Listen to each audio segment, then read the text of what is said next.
Hello, baby gangsters. This is Calvin, also known as Wormer, and this is my first ever playthrough of Phoenix Wright, Ace Attorney, Spirit of Justice, the DLC case, Turnabout Time Traveler.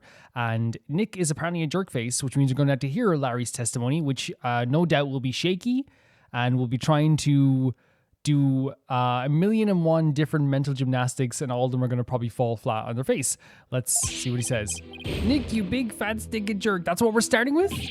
How can you doubt your best bud? We've known each other since elementary school. That's the fact. The last line you said there, we've known each other since elementary school, is exactly why he can doubt you. Well, get this, pal. Our friendship's over. Larry, you know that you'll be back at Phoenix's door in 1 year. You know you will be. Wait, what?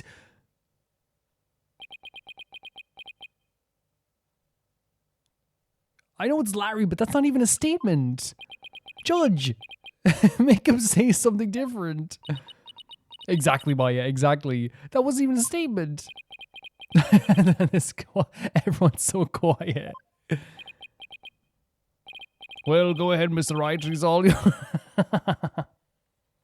What's Phoenix supposed to do with this? Why me?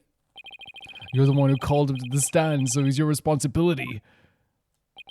Thanks, old chum. I mean, not wrong. We chose to involve Larry in this. We have to deal with the Larry consequences. Can any of you show me the respect, even just a shred? You may cross-examine the witness, Mr. Wright. I would if there were any testimony to cross-examine. Absolutely hilarious. That's what I'm saying, there's no testimony. There's nothing here. Nick is a jerk face. Is this one of those situations where, like, maybe we just, like we've nothing to present, so maybe we press as much, we just press everything. We just press everything. Because there's literally nothing we can do here. Come on, Larry, can't you please give me something real to work with? Don't you think I know about your tricks? If I say something careless, you're going to shove some evidence at me with a loud objection and a super smug look on your face. Honestly, he's not wrong, but I wouldn't say he's smug. I think he's confident, Larry. I would say confident. Yeah, well, that is my job. And if I get found guilty, how are you going to take responsibility for what you've done? Why should I take responsibility for just doing my job? You heartless jerk. Don't you have any compassion for me? No. Well, I do, but like it's not the same compassion I'd have for like an Albie. You know what I mean? It's I will find you innocent of all of this if you just like give me a little breathing room and give me something. But right now I have no sympathy because you're not giving me anything. Hold it. I'm sorry, Mr. Butts, but if it wasn't Miss Wyatt that entered the hold with that card, then you're the most likely suspect. Nick, are you seriously doubting the innocence of your old childhood friend? Well, technically, yes. I love how Phoenix is just like, I am doing my job, please. But it isn't personal, I assure you. Oh, a true friend will believe in me no matter what. Can't you see my tears? Don't they mean anything to you? Nick. You don't really think you can cry your way out of this, do you? Okay, fine. In that case... Oh, nothing? Okay. So I think it is a press everything situation. Hold it! Larry, listen to me. Shut up! I'm not talking to you anymore! This is getting us nowhere. Come out of it, Larry. Come off it, Larry. If you don't quit fooling around and start testifying, Miss Wyatt will be found guilty. Great thing to say here, because it's true. Miss Wyatt is in the firing line, and we know that, like, for now, Larry likes Miss Wyatt, but, you know, obviously that changes weekly, but... For real? If no new information comes out of this cross-examination, then yes, Mr. Botts, for real. Not that I have a problem with that myself. Larry, just tell us the truth already. Did you or didn't you go into the hold and move a lantern up to the reception hall? I never moved any bull lantern, I tell you.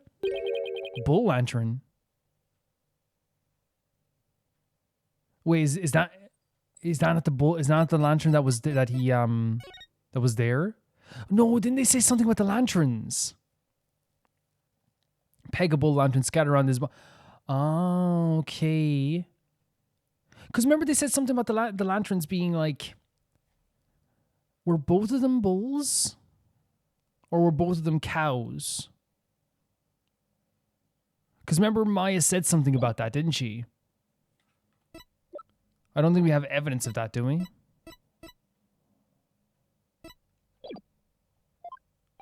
What? Did I say something weird? You told me that you didn't attend the wedding reception. Oh, they were, yes. How could he have known? Can you believe they told me only family and relatives could attend? How could he have known that there was like 2 lanterns there? They wouldn't even let me into the reception hall. Yeah, so what? Then that's odd. No one in this courtroom ever mentioned this, the sex of the lantern that was moved.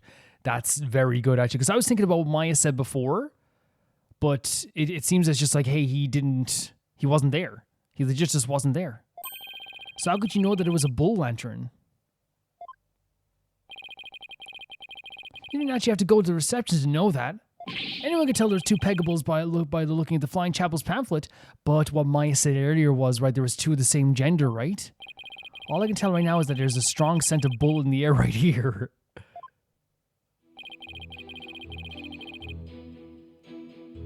Please add that last statement to your testimony, Mr. Butts. Anyone could tell there were 2 pegables by looking at the Flying Chapel's pamphlet. So we have that pamphlet, right? It's not on the pamphlet. Right? There's a pega cow and a pega bull lantern.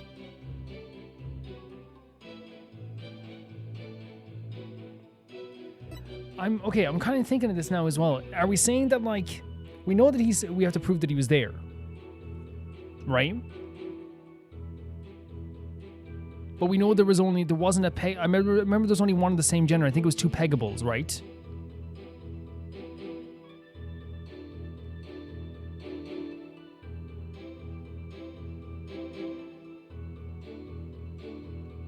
Right.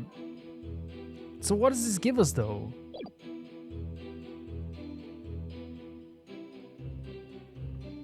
Oh no, she's saying there's 2 pegables.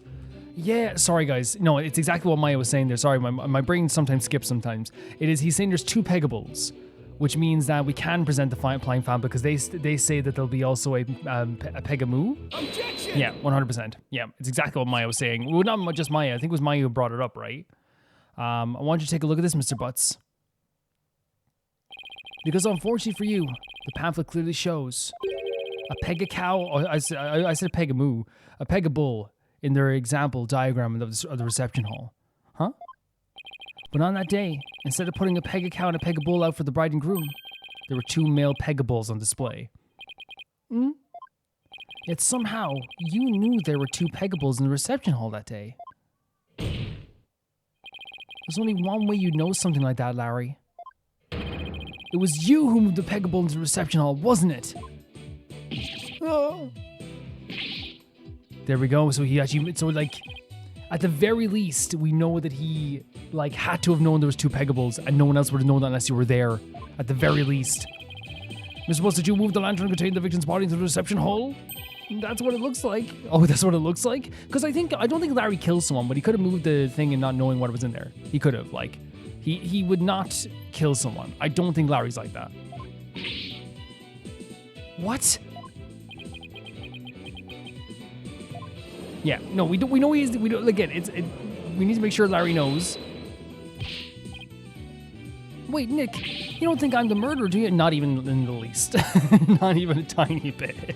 Not even a tiny bit. Maybe you and Mr. Bloomsbury are fighting over Miss Wyatt and you ended up killing him? Yeah, not you too. Look, I did sneak into the reception, but that's as far as it went. You know me, I wouldn't hurt a fly. You snuck into the reception? Yeah, sure, but some of the sprocket men caught and locked me up in one of the cabins. Jesus. It was pretty awful, actually. Yeah, no, there's no doubt in my mind that he wouldn't kill anyone. There's no doubt in my mind, guys. There's no doubt in my mind. That's when I made the drawing of the pterodactyl I showed you, Nick. Ixnay on the aerodactyl, Larry. Mr. Wright, not even you would take this farce that far, would you? We are talking about Larry. What do I do? Do I accuse Larry of being the true culprit? No, jeez. No. No, I love it says of course not, by the way. It's like, Jesus, come on, like. Yeah, I know that like we have to look at every possible avenue, but like Larry is like, he's a lot of things. He ain't a murderer. He ain't a murderer. No, you're right, Mr. Edgeworth. Mr. Butts didn't have a reason to kill Mr. Gloomsbury. No motive. Not even no motive. I just know Larry wouldn't do it. He might have had an imaginary reason to kill Soren Sprocket, sure, but not Mr. Gloomsbury. After all, he did steal Mr. Sprocket's bride and tried to elope with her. Just because I tried to steal someone's bride doesn't make me a murderer. Larry, I think Larry's the prime idea, like the prime example of how like a defendant shouldn't speak ever in courtrooms. I believe you, Larry. And I don't think you killed anybody either. You would never do anything like that. Nick, old buddy, old pal. I knew you'd come through for me. Funny that, considering your sworn testimony just now that we were through. Mr. Butts, it's time you told the court the whole truth. Understood? Larry's very fickle, isn't he? He's very fickle. We're doing our testimony. He's very fickle. He never really stays with the same line of like thought. But yeah, I'll say it a million times over. Like I'm not the biggest fan of Larry's personality in terms of like his actions. But you got to draw the line, don't you? And be like, you know, it's one of those situations where like, you know your friend is a bit of an F up, right? You know the person you know is a bit of an F up. And then they go, and he also did this. And you're like, whoa. I know Larry's dead, but he's not dead. You know what I mean? It's just like Nick said, I'm the one who moved the lantern. Okay. We're admitting it right away. That's a good thing. It's good for us. It's good for Larry. Why would you do this, though? I was poking around the reception hall before the main event and saw the lantern was broken. There was a note on it that said exchange with the one in the hold, Ellen. Ellen wrote it? So I decided to do Ellie a favor. Interesting. So Ellie wrote a note, but I wonder if, like, wouldn't Ellie just do it herself? Like, I know, like, it's, you know what I mean? Ellie was doing, like, Ellie doesn't seem like the type to ask someone else to do cleaning or maintenance, right? Because she has a compulsion to, like, clean just naturally. She doesn't seem like that type. Oh, sorry, I didn't read that part. That's my bad, guys. I was pondering. So you switched the lanterns before the reception, did you? That's the main, that means the victim really was killed before reception. So the peggable lantern, I'll say the lantern in which the victim's body was found, Larry wheeled it from the hold to the reception hall before reception began.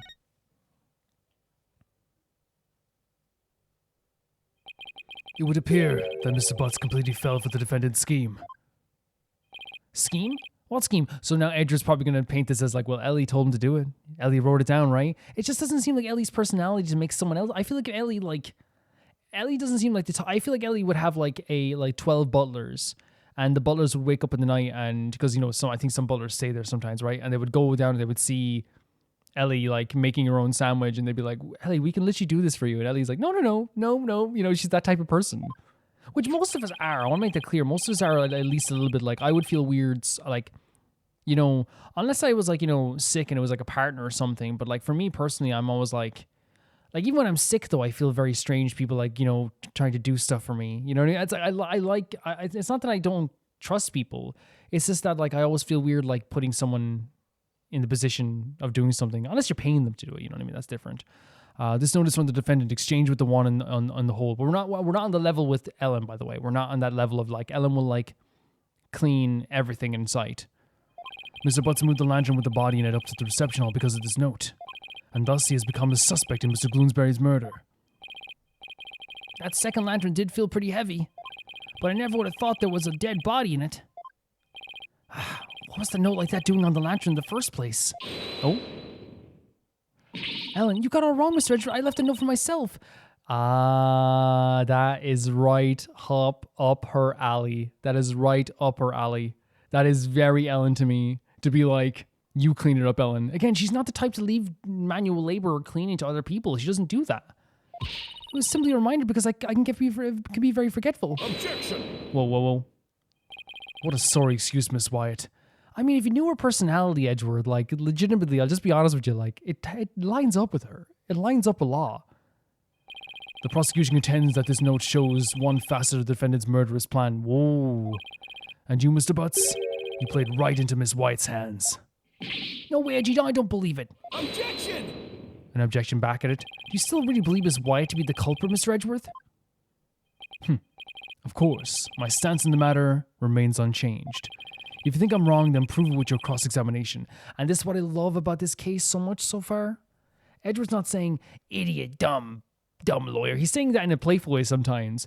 But it's like, if you think I'm wrong, prove it, right? It's like, do it, let's go. Like, he's not trying to be unfair. He's not trying to be rude. He's like, I think this, you think this. Let's find the truth.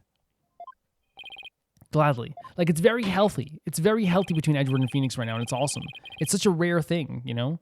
Very well, Mr. Wright, you may cross-examine the witness. I was actually, before we do this cross-examination, I was actually thinking about this, and I wrote this in the last title of the last video. This is technically going to be, at least in this saga at the very least, our last trial in the Phoenix Wright universe, right? Am I right in saying that? Like, it feels so weird. This is technically our last trial in the Phoenix Wright universe up to this date. Now, you could say, Calvin, there's like spin-offs. I think some people like, there was a patron suggesting the Professor Layton games, which is really cool, but I don't even know if they have trials in them. And people are going to say, well, what about the Great Ace Attorney Chronicles? I mean, in like the Phoenix Wright universe, you know what I mean? So moving the lantern, let's check this out. So this I don't think I need to press because he's just being honest. I was poking around the reception hall before the main event and saw a lantern was broken. I think I kind of want to press this. The lantern you swapped out was the female Pegamoo? A Pega cow, right? Yeah, I guess. Why did you replace the female lantern with a male one? Because I was too busy trying not to get caught. I didn't have time to check for little details like that. If you didn't want to get caught, you could have just left well enough alone, you know? Whatever. Anyway, when I took a look at the broken lantern, I saw, okay, so that's not, okay, I just wanted to find out, yeah, because, you know, the idea of, like, why was he just, like, you know, like, he just saw something broken, he wanted to fix it. There was a note on it that said, exchange with Juan in the hold, Ellen. Let's press this as well. Yeah, let's press the last three for sure. The note was addressed to you, wasn't it? Well, I guess not. Wasn't addressed to you, sorry, guys. Sometimes I'm just terrible at reading. But how could I let my dear sweet Ellie do all the hard physical labor on her own? It's precisely that thought process that constantly gets you in trouble, Larry. Exactly. 100% exactly. Besides, it was my big chance to show her how much I cared about her. So maybe it's the last statement? So I decided to do Ellie a favor. Knowing Larry, he definitely did something stupid somewhere along the way. Wow, Larry sure is one special guy. Look at her face. Not everyone has the privilege of being this disturbed by their best, distrusted by their best friends. It's so true. They're a trio of like best buds, but like Larry is not really one. Like, that sounds so sad. I don't want to say that because that's even sad thinking about like the idea of one friend doesn't know he's as close with the other two. You know, even if you understand why, it's like I don't want to say it out loud. That sounds so sad. Assuming you can't be trusted from the get-go, it usually makes things easier. I've learned. Oh, I see. You totally trust him to be totally untrustworthy. Yeah, I guess that's just about sums it up. So we can totally, I guess, press the last one as well here. Hold it! Nobody saw you the whole time while you were switching the lanterns? Nope, I didn't get caught. Not that time. Not that time anyway. Not that time? Yeah, when I tried to sneak into the reception hall the first time. Oh my god, the artwork is so good. I didn't have much luck. Those Sprocket guys spotted me and nabbed me. It is so good seeing the berets stitched together because I think that showcases like how his whole stories are usually stitched together as well. It's like very symbolic, right, isn't it? Like he didn't just go, like, it shows also as well, like there's nothing wrong with having to stitch together beret, by the way. Stitch together your clothes if you want, but I think it's trying to show like literally like in a way that like his affluence is all like not real. You know what I mean?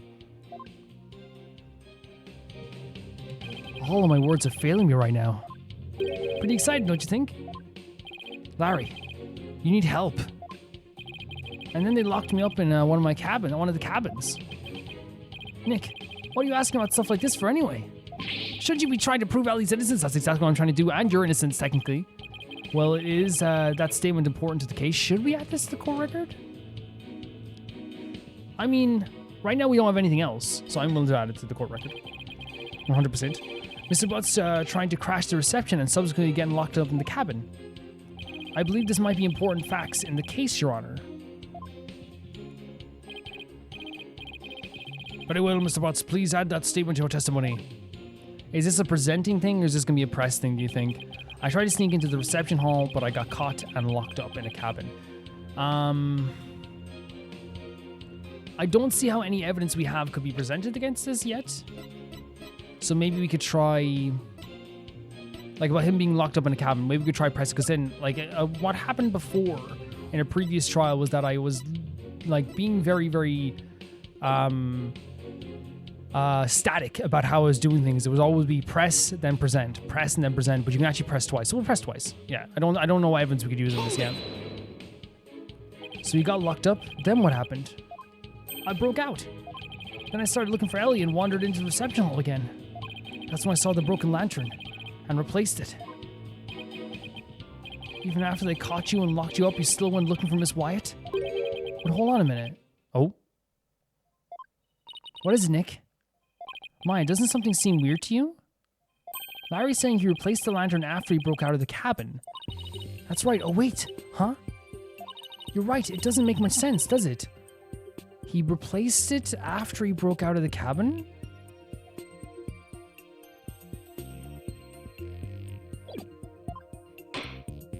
Mr. Wright, have you found an inconsistency in the witness's statement? Yes, I believe so, Your Honor. Mr. Butts moved the lantern after he broke out of the cabin, but that contradicts this. So Mr. Butts moved the lantern after he broke out of the cabin.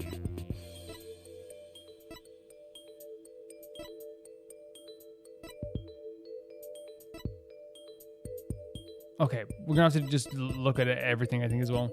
Well, it's not gonna be this. It's not gonna be this. We can look at the actual, like, the actual lantern itself is the lantern in which the victim's body was found. Larry wheeled it from the hall to reception hall before the reception began. Are we saying it's because it was before the reception began that he did it, but then the timing of him getting locked up in the cabin doesn't make sense then because he tried to get into reception? Didn't he try to get into the reception hall in that way? Yeah, I think so. Yeah, that'll do me. That's fine. That's fine with me. Is that? Yes, it's the broken lantern, Your Honor. Mr. Butts, what you're saying doesn't make any sense at all. What? Why not? You swapped the lanterns before the reception began, right? Yeah, that's what I said, isn't it? But you also just said that you swapped the lanterns after you got locked up in the cabin for trying to sneak into the reception. Yes, exactly. That's what we're saying. Yeah, the reception already started. It doesn't make any sense at all. In other words, you're saying that you swapped the lanterns both before the reception and after the reception took place. That certainly doesn't make any sense, does it? Mr. Butts, did you swap the lanterns before or after the reception? This could be Larry just being, like, very, like, forgetful, but I don't know.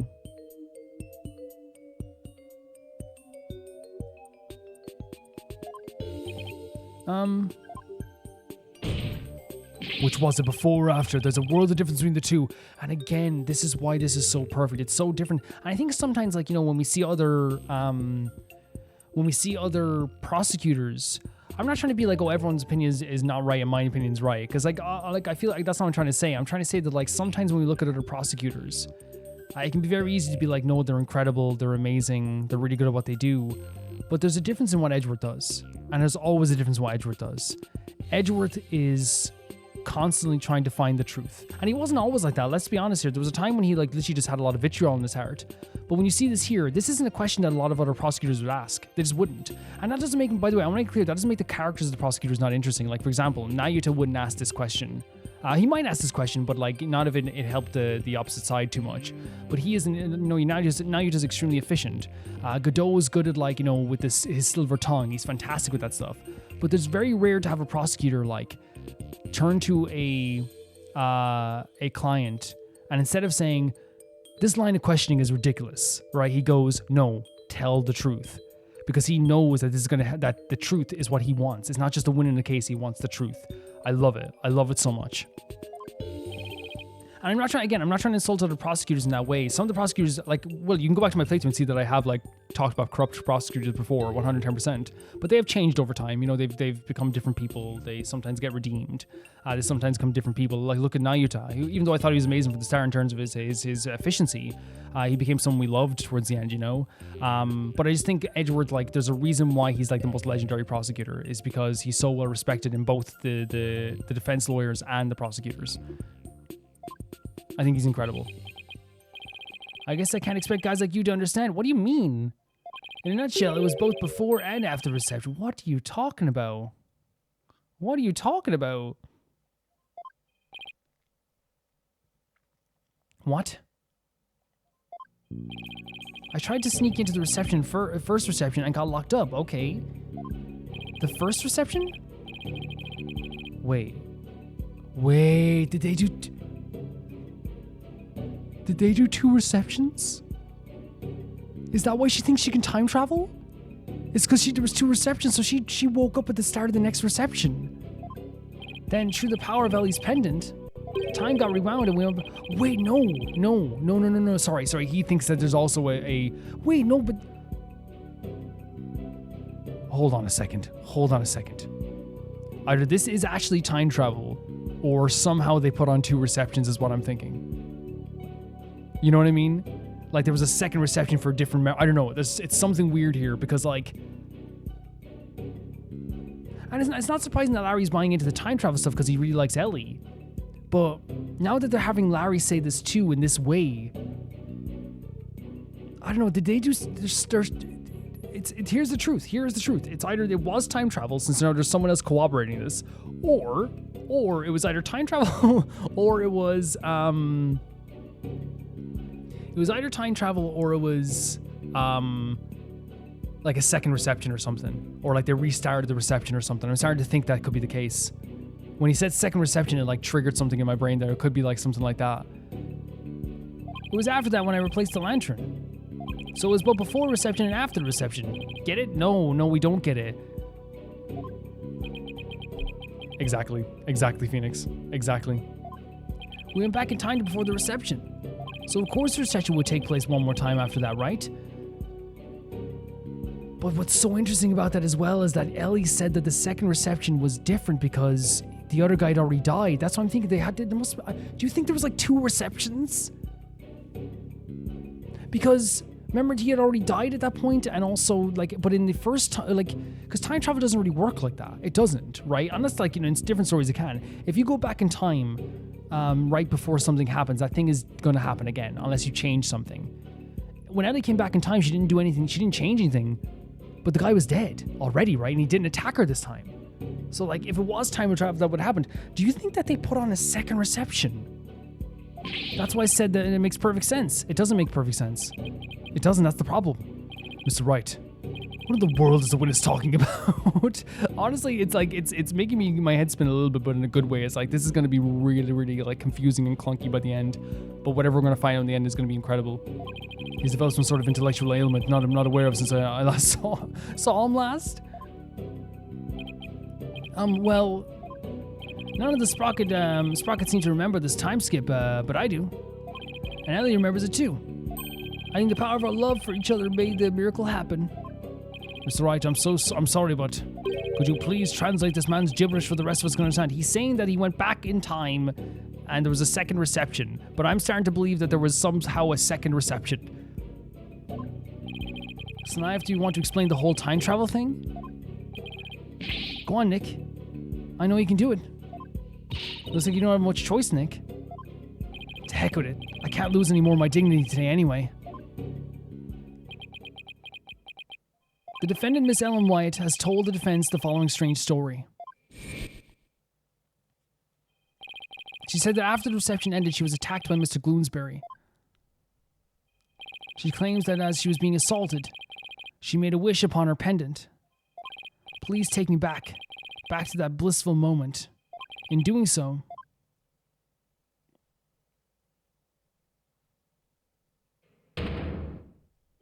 time apparently rewound itself to just before the reception began.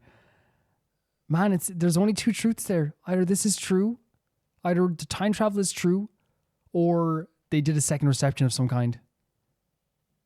Because if Larry is also saying there was a second reception, and they restarted it again, at that point, there's only two truths at that point.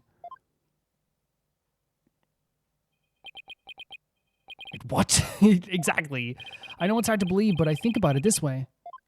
Through the power of the pendant, both Ellen and Wyatt and Larry Butts experienced time travel. What?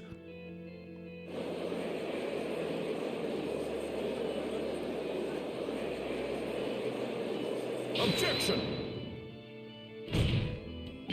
What absolute rubbish. Mr. Wright, I've heard my fair share of your nonsense over the years, but this takes the cake. Have you thoroughly lost your mind? Objection! But this is simply a conclusion I came to, using the logic ability you love so much. What? The truth of the matter is, the future president of Sprocket Aviation, Soren Sprocket, has been researching time machines. So what if a time machine has already been successfully created? And what if that's one of Sprocket Aviation's top secret inventions? We're going with this, I guess. A time machine? Yeah, I even saw someone while we were time traveling. I saw a pterodactyl flying through the sky. Maybe the airship was set to travel through the time for their honeymoon trip. What? A pterodactyl? Objection! It's all crazy. It's again, but it's one of those things where now that Larry is also on this, and you could say Larry's lying, right? But I think you can always tell when Larry's lying versus when he's just trying to express something that he believes, right? And I think he genuinely believes this. You can't possibly have any evidence to back up your ridiculous time travel story. Well, as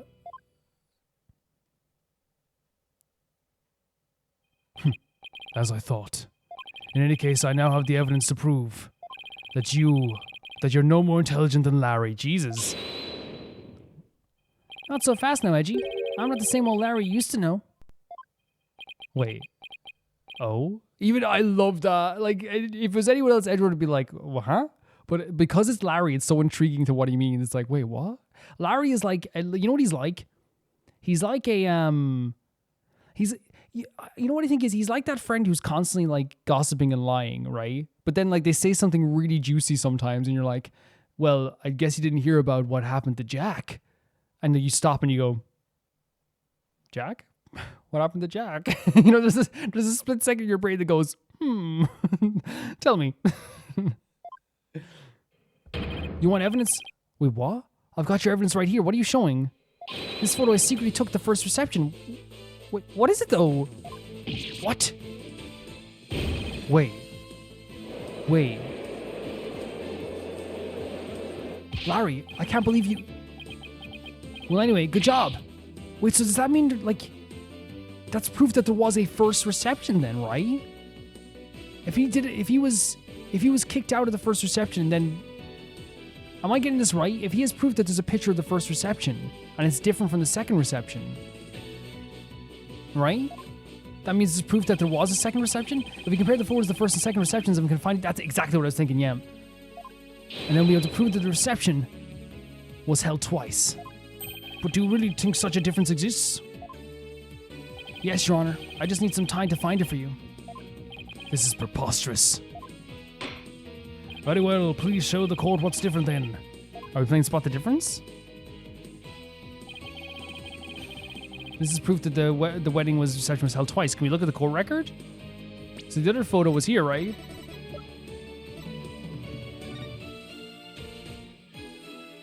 Is there a difference in their outfits? What's a white suit, white dress? White suit, white dress. Oh, is the coat different? The waistcoat? I don't think so. No, it's not the waistcoat. What am I looking for here? What am I looking for? Is it the sides? The flowers. The flowers are yellow in the other one. Oh my god, look at this. The flowers are yellow in the other one. Larry. Guys. Larry Buds. Pulled through. Larry Buds. Please direct your attention to Miss White's bouquet of flowers. Larry! In the photo of her in-laws took, the defendant is holding a yellow bouquet. But in the photo Mr. Butts took, she is holding a red bouquet. You're right. That's impossible. What does this mean? That's not his voice. It means the defendant really did experience 2 wedding receptions. And she did that when she traveled back through time. Oh my god, so we're just going with the time stuff.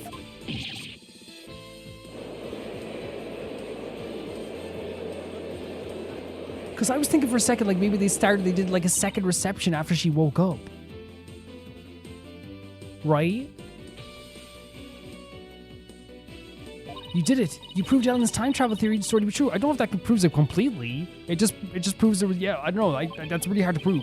I can hardly believe it myself. It's just as Ellen said. The reception was held twice. This turns every assumption we based on this trial upside down. This is such a crazy trial. Objection. Jeez, that flashing light. I refuse to accept such a ludicrous argument. This is one of the few times that someone pushing back to us without evidence actually is kind of like fair. You know, the way sometimes when they're like, come on, you have to have something. It's like, fair, fair, It is pure fiction under the guise of pseudoscience at best. There is simply no such thing as time travel.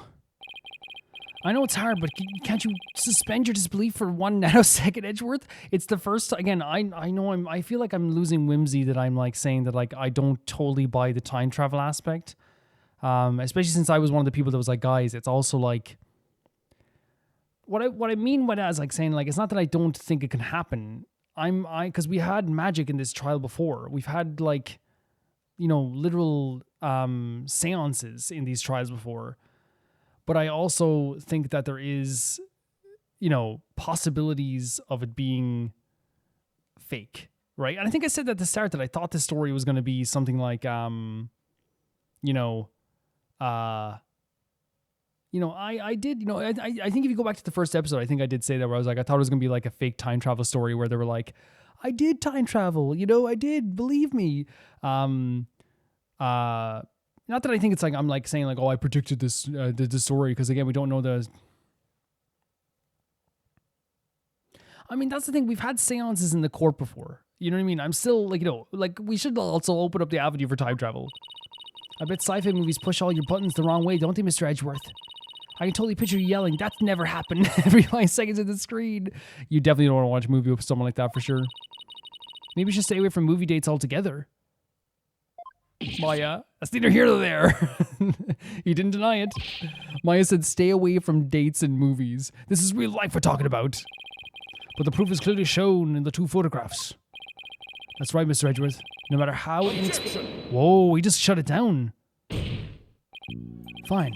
I'll entertain your absurd delusion. If only to demolish it before your very eyes. What? Let's start with this then, shall we?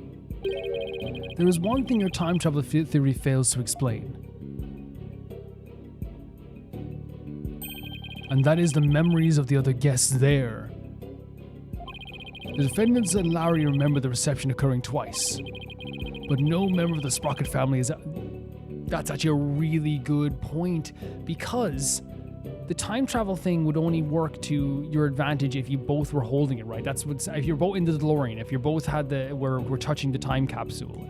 But in this case, it didn't seem like Larry was with her at the time, right? When she went back in time. So why would only he be affected by it? Why would no one else remember? That's actually a really good point from Edgeworth. That's because the time machine is classified as Edgeworth's shutting this down over and over again. I'm not done, you bird brain. You like a bird brain then. Bird brain? As I was saying, if the entire family had been sworn to secrecy, then why hadn't they sworn the woman who was marrying into the family into secrecy too? Again, he's making good points. He is making good points. That's a good point. Like, he is doing a good job. Like, it's Edgeworth. Honestly, all it takes is a little common sense, Mr. Wright. Even still, how do you know that the trip through time did not really occur? There is proof in the photos that it did. And besides, if time travel does exist, well, I'd be a little disappointed. I'd be a little disappointed, frankly. I was hoping to go back to the days of my youth. He wanted time travel to exist. You mustn't allow yourself to be taken in by Mr. Wright's whimsical tales, Your Honor. I've read about it in various literature, you see. And they all say that time travel is just not logically feasible. Maybe our argument was just a little too nonsensical, Nick. It's really out there, Maya. That's the thing. And, you know, I can say to the cows come home the idea of like, well, we summon people from spirits. But the thing is, spiritual stuff exists in this world. But that's different from scientific stuff, right? That's different. So I think it is, and also like, I think in any world, like, you know, That's like saying sometimes you could say like, well, we have, like let's say tomorrow a ghost appeared in this world and everyone saw it and everyone saw the ghost and they were able to like capture the ghost and they put it in like a container and we all saw the ghost and we all believed it and it was a real ghost. That doesn't mean that all of a sudden when someone goes, man, I think like the government is hiding a secret time machine, that doesn't mean I'm going to be like, well, we saw a ghost, so I can't really classify it as the same thing, I guess. Well, in that case, why don't we put common sense to the test? Excuse me? The wedding reception was held twice. The photos are proof of that. But it wasn't because of time travel. It's simply because the reception had actually been held twice. I was thinking the idea that what if they did a frickin' second reception? Isn't that the most reasonable way to interpret the situation? Yes. I actually, again, I'm not saying that I was like correct, but it's just the way that like as soon as I found out that Larry also knew there was a second reception, that just sounded too much like there was something happening here, like an actual second reception. Would you care to elaborate, Mr. Wright? If time travel doesn't exist, then there's only one way to make sense of what happened. Somebody must have orchestrated this strange phenomenon, and that somebody is... oh my god. Everybody at the reception. Yeah, because they would have had to. If to make this work, everyone has to believe that this is, or make it seem like it's real. They were freaking... They hated that girl. They hated Ellen. But does that mean Soren also was doing it too? What if all the guests at the reception conspire together to hold the reception twice and keep quiet about it? That's insane. But again, it's insane with the conspiracy, that gigantic conspiracy. But like when I think about it, it's like, it is literally the most logical idea here. As soon as Larry was like, "No, man, like I saw it too," it's like there's something going on here for sure. And for what purpose would the conspirators do such a thing? They didn't like Ellen. They wanted her out of there. Well, oh god. Wait, what? A brilliant deduction defense? Oh, Pierce. I can tell that you are not a renowned lawyer for nothing. I must say I underestimated you. So he's admitting it? How so, Mr. Nickety? You have managed to name each event precisely as they've happened. You have revealed it all to the light of day. Then, that means... it was us. We orchestrated the whole thing. That is insane. They need to be everyone at that reception needs to be locked away. They cannot be on the streets. I'm not talking about prison. I'm talking about put them somewhere. Like, Jesus, that's cruelty. That is a cruel thing they did to Ellen. That is so cruel. They need to be away from people for the rest of their lives. Yes, the reception was held twice, but not because of the time travel. No, we simply held it a second time. I thought he was going to give a reason why he held it a second time. Why would you do such a thing?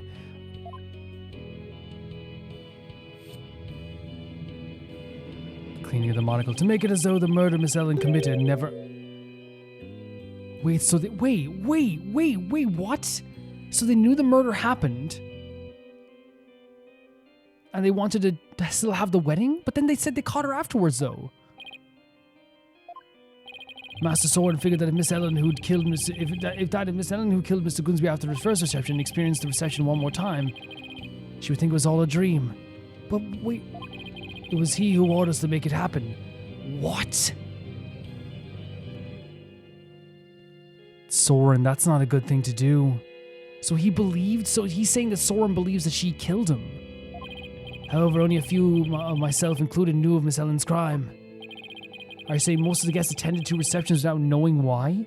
What in the hell? So that means when the people who found her afterwards, they probably didn't know about the actual original murder. Not saying that she did kill him, but Soren, I gotta say something about Soren, man.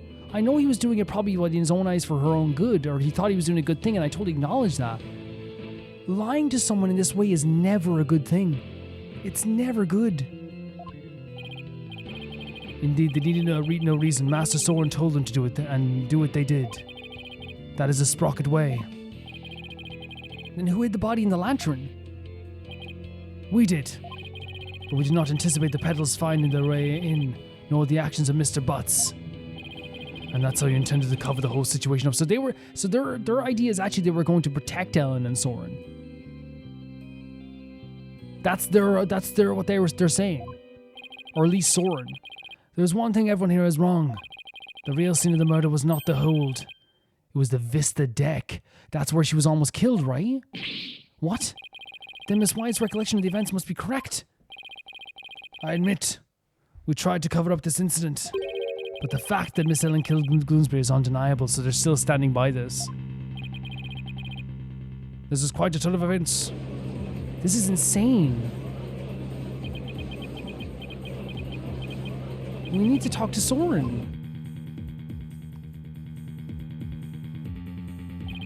And so it appears we arrived at the truth at last. Now. Please do feel free to travel back in time, Mr. Wright, and attempt to do this trial over again. Go on, that's actually a really cool line, Edgeworth, that's really good. Let's not be hasty, Edgeworth. We need to put something in the way of here. I bet you can't do it. I bet I can't either. Phoenix is like, I know I can't. Your Honor, we'll have to hold a separate trial for the cover of conspiracy later. But as far as this case goes, I believe you're ready for your ruling. Objection! Oh, okay, yes, good. Just before the defendant lost consciousness during her attack, she said she saw someone strike the victim. She did, yes. It's possible the third party is true culprit, and if everything else she said was true, and she's got the location right, she got all this stuff right, she got the self-defense aspect right, then I think in that sense, we have to also buy this. Objection! Please? Please, Edgy? He still wants to believe the defendant's words. Perhaps you've lost more than your touch during your time abroad. No, Edgeworth, he became even better.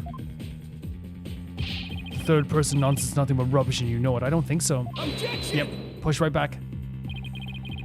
But by the same token, how can we trust those who conspire to lie?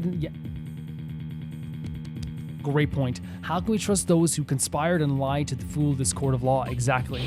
For all we know, they might be still hiding something. Nah, you never know when to quit, do you? But they both have a point, but Phoenix's point is so correct. How can we believe people that have admitted to conspiring and lied to the court and the police?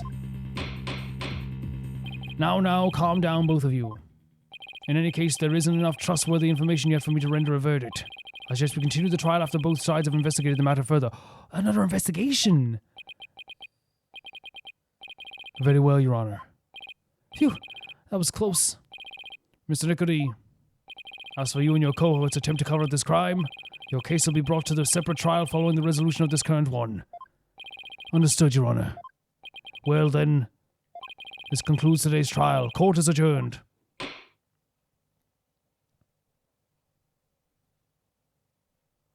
There it is, to be continued. Is it? Is it? Yeah. We could go on, but I think that it's nice to have it in a neat package, and we'll end the video a little bit here, and then we'll go on with the next one. And usually, like, I think, like, we usually get very lucky with this stuff, but obviously it's not a full... Usually I like to go an hour with this stuff. It's definitely not a full hour with this, but I think it's one of those things where, like, we're probably going to be doing a gigantic finale anyway at some point, but I don't know how much is left in this trial fully. But I think it's a good idea to, like, end the video here and then go on with the investigation afterwards. Instead of starting the investigation and then being like, you know, hey, let's move on. I like to start the investigation kind of a neat package, I think. This, to me, is... It's interesting because Phoenix Wright does this law where it gives me exactly what I was expecting in terms of it. Like, not exactly what I was expecting. I think of something where I go, maybe it was this. And it turns out sometimes to be correct, sometimes to be wrong. This time it turned out to be correct, my assertion. And the reason I had that assertion of, like, the second party going on was because at one point, when as soon as Larry was like, yeah, I was at the second reception too, there's only two options then. This is time traveler or there actually was a second reception. There's only, at that point it was, because again, we know Larry Butts. We know him well. Larry is a liar, but you can always tell when he's telling the truth as well. And in that moment, he was definitely 110% for sure, beyond a shadow of a doubt, telling the exact truth. And you can always tell because he's always very confident and loose with his words. He's like, yeah, sure, you know? He kind of like buys into his own hype in that sense. He was 110% telling the truth in that situation. And that to me is what is so like I know what you say. Like that to me, like what is definitely why I think that this. That's why I thought this originally was a second reception. But like with Phoenix Wright, you can say, this is a bad example. The ham was in the kitchen, right? Or the ham was actually in the living room, and that's how I know that he was eating ham in the living room. And let's say I predict that a little bit, like maybe a few. And the rare times I do get to predict something, I go, yes, the ham was in the living room. It must have been. But then they go, the ham was in the living room, but not why you think he was in the living room. The ham was in the living room because the gremlin was eating it. And you're like, oh my God, because it is one of those things where like they always turn things on their heads, and what you expect to happen isn't always what you expect to happen. What you expect to happen isn't always what happens exactly. What we have here is a conspiracy covering up what happened with this wedding reception. And I can only say, beyond a shadow of a doubt, that this is cruel. This is a cruel idea. It's a cruel. And here's the thing. It's not the intention's not cruel. I want to make clear the intention was not cruel from Soren, but I think it's one of those situations where like he didn't think this through, because I think lying to people sometimes to help their emotions is not bad if it's like a white lie. But I'm not talking about like lies like this. And here's the thing, for me personally, I don't think I've actually ever been, I think it's been years, probably like a decade since I was like a teenager where I've been in a position where like I had to lie to someone. Because usually like, the majority of people want you to tell the truth to them. They want you to, even if they don't think that at first. But in this case, it's like, one of the things I think is like really bad about this is that Ellen was doing a second reception, and her husband had already married her. Everyone in the family knew this was a second reception, and she then is the one who is thinking that she's a time traveler. It's a it's an unintended like betrayal of trust that I hope in the end we can get some hearing from Soren of how he feels about this, because he definitely didn't intend to hurt her. In fact, it was the opposite. He wanted to help her. He wanted to make her feel like she wasn't a murderer, because he actually thought that she killed him. He thought that she'd done the murder. And it seems that our perception a little bit is different here, because I think under Soren's orders, they decided to actually protect Ellen. But I don't think it's because they like Ellen. I think it's because they obviously listened to Soren and what he wanted out of this. Soren wanted his wife obviously not to go to jail for this crime, because he clearly loved her. Now here's the thing as well. There might be a thing where like there's a thing where Soren didn't actually order this, or there might be another thing that goes on here as well. But like I'm just going with what we have now.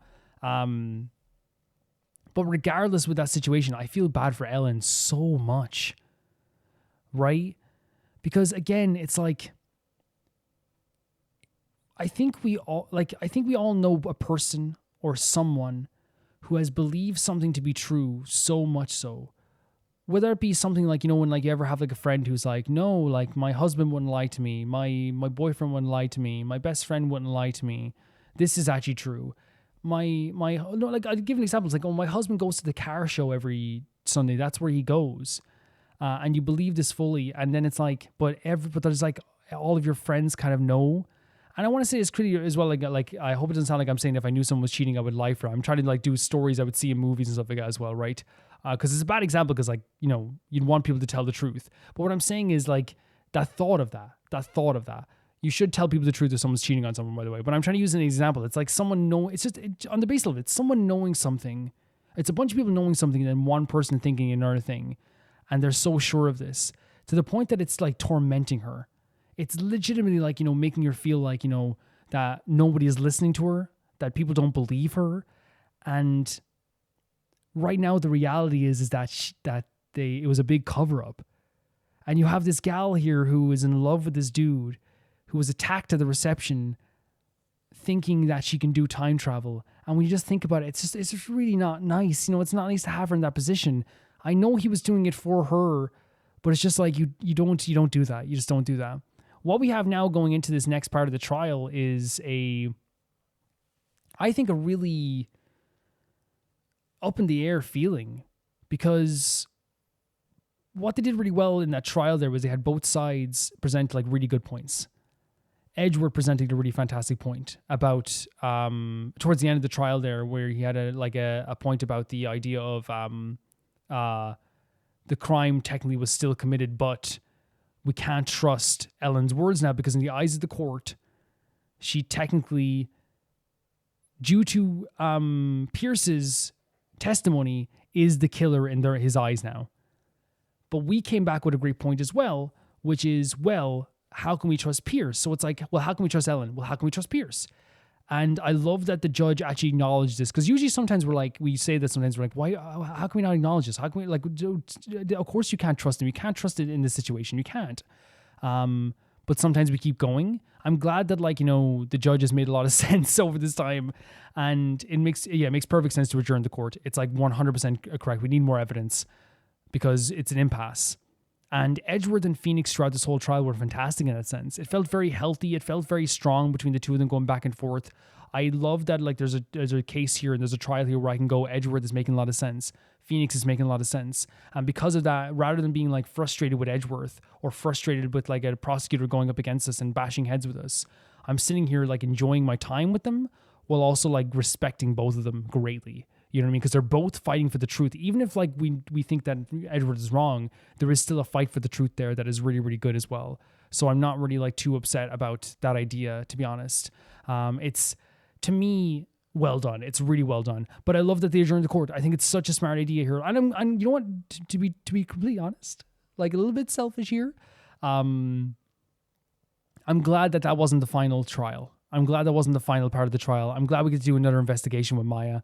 I'm excited to do that with Maya because this is, guys, I know, as I said, people talk about the Ace Attorney Chronicles, people talk about investigations, but I'm talking about the Phoenix Wright saga, the trilogy of apologists, and then the Phoenix Wright trilogy. This is the last trial that we are doing in this saga. Brand new, fresh eyes. The last trial we're doing. So to make it count and have Maya go on another investigation with us means the world to me. I'm very happy about that. So while I think there's a really good reason story-wise to have the court be adjourned, I think it's also a really good reason emotional and selfish-wise to have the court be adjourned. It makes sense, but it's also, hell yes, another bit of time with Maya, So I'm very happy about that. I think that this was I really feel bad for Ellen. It's a crazy conspiracy that they all concocted up here. But it's not fair. It's just not fair on Ellen. And I know the Storm was trying to help her, but it's not fair. And yeah, and I love the dynamic between Edgeworth and Phoenix, and Maya getting to investigate with her again is going to be fantastic. All of this just is really well done because we have two fantastic lawyers going up against each other with very strong wills and strong opinions, and they're both very talented and they're both very good at what they do. And you could say, well, Calvin, are you calling yourself a talented because you're playing as Phoenix? I think we've all established at this point that it's not just us playing as Phoenix. Phoenix also takes the wheel sometimes, right? There's choices, but it's also very, very visual novel-esque. Phoenix takes the wheel a lot for me, 110%. Guys, thank you so much for watching this video, and thanks so much for supporting me. We will be doing a big, long finale. We will be doing a gigantic finale for the last time. I think maybe the next time we go into court, would you say that'd be fun? The next time we go into court, that'll be the last episode, which means there might be a missing episode here or there. Like a break where we don't do an episode one day and I'll just do one big finale or something like that. I feel like that would be better than, because I feel like if you want to do it, I don't want to do an episode, not that there's anything wrong with this, we've done it in the past, but I don't want to do an episode where it's the final episode of our Ace Attorney saga in the Phoenix Wright saga and Apollo Justice saga.